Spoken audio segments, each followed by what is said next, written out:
Bonjour à tous, j'espère que vous allez bien. Aujourd'hui, je vais vous partager le matériel que je prendrai avec moi sur un petit tournage ou même en voyage en vue d'un projet. Pour moi, l'important, c'est d'aller vraiment à l'essentiel, donc de prendre le minimum, mais en restant le plus efficace possible. Niveau vidéo, on commence avec la caméra, et pour ma part, c'est directement l'AFX6.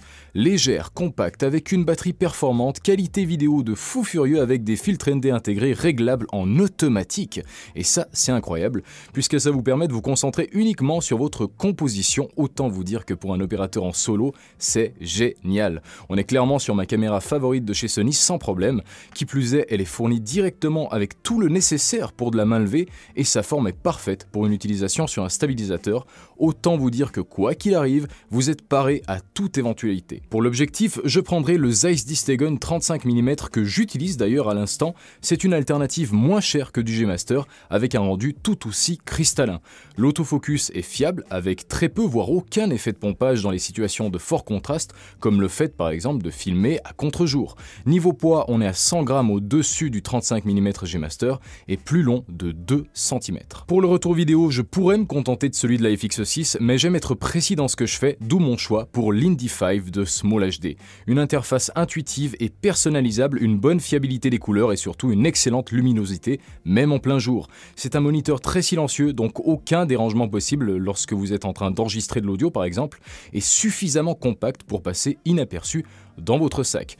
Bref, je l'adore et pour les accessoires, hormis les câbles, les batteries et les cartes CF Express, je me contenterai uniquement du RS3 Pro avec 2 poignées de chez Tilta. Le RS3 Pro est livré dans une petite valise de transport superbement pensée. Elle fait gagner un temps fou à l'aéroport pour ce qui est des contrôles puisque tout est bien organisé à l'intérieur. Ce sera donc l'histoire de 20 secondes tout au plus et vous serez libre de vous diriger vers la zone d'embarquement sans souci. Pour ce qui est des poignées, elles ne sont pas forcément nécessaires sur le papier, mais la prise en main est tellement plus agréable en utilisation concrète que ça en devient quasiment indispensable au final. Maintenant, en ce qui concerne l'éclairage, je prendrai clairement un pavotube. C'est tellement efficace, vous pouvez le placer quasiment partout, à l'intensité désirée, à la couleur désirée et avec une batterie increvable. Cependant, ça va plus jouer un rôle de fill light ou de lumière pratique puisque ma key light principale restera évidemment le soleil. Pour finir, niveau audio, je prendrai 2 kits. Le principal avec le MKE 600, la Softy de Rycote, le Zoom F6, sa sacoche de transport et un câble XLR Mogami.